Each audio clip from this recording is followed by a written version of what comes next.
actually one of those weird people who enjoys the morning. Like, there's something about the way it's so unsurprising. Like, the moment I leave the house, I have no idea what's going to happen, but every morning has this simplicity, this routine, this consistency about it.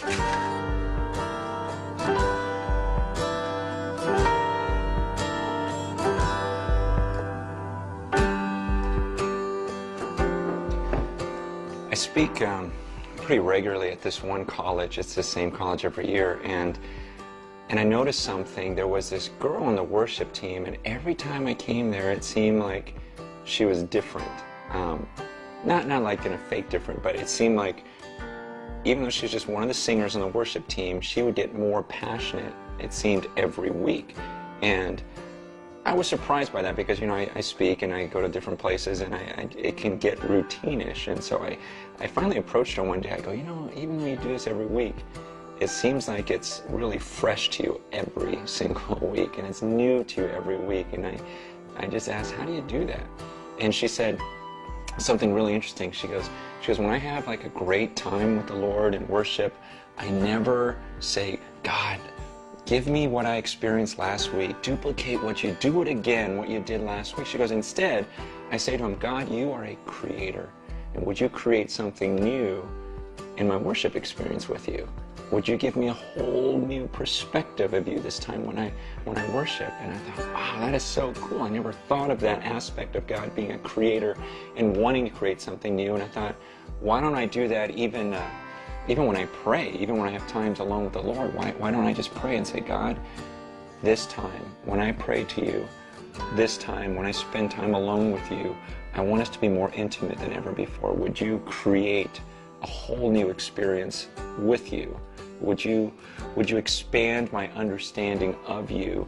And it's pretty interesting. If we were to really do that and focus and put that type of effort into it, I just think, what would our relationships with God be like at the end of our lives?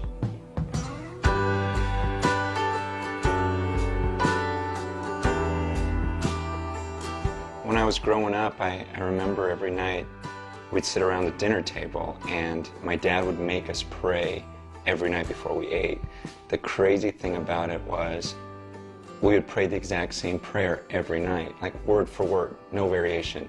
Either I would pray it, or my brother would pray it, or one of my sisters would pray it, but we would say word for word. 多謝天父俾我哋有嘢食，求天父嘅證俾我哋食咗身體健康，奉耶穌名求，阿門.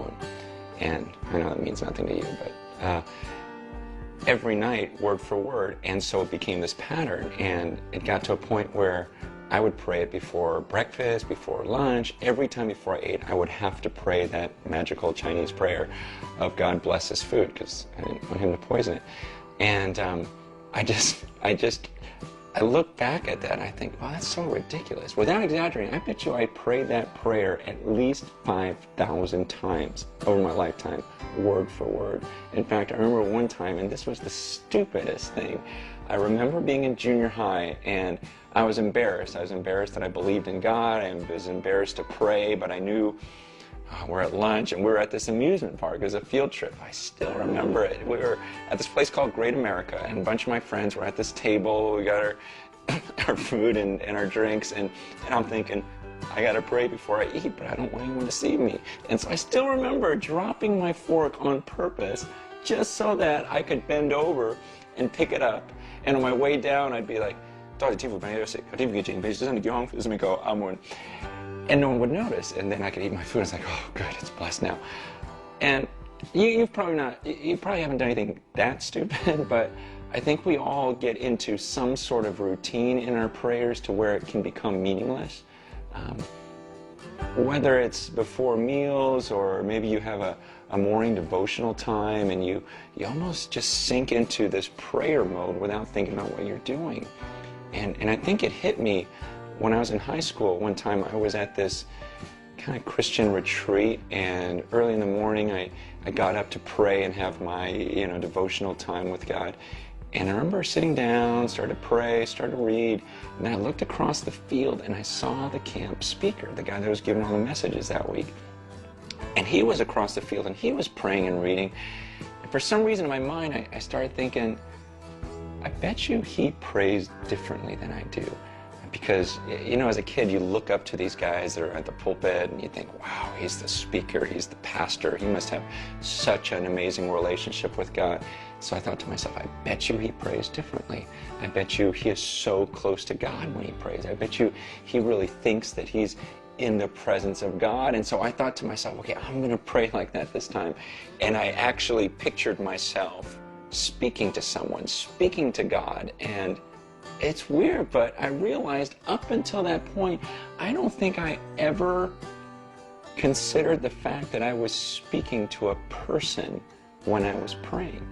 It became this routine or ritual to me.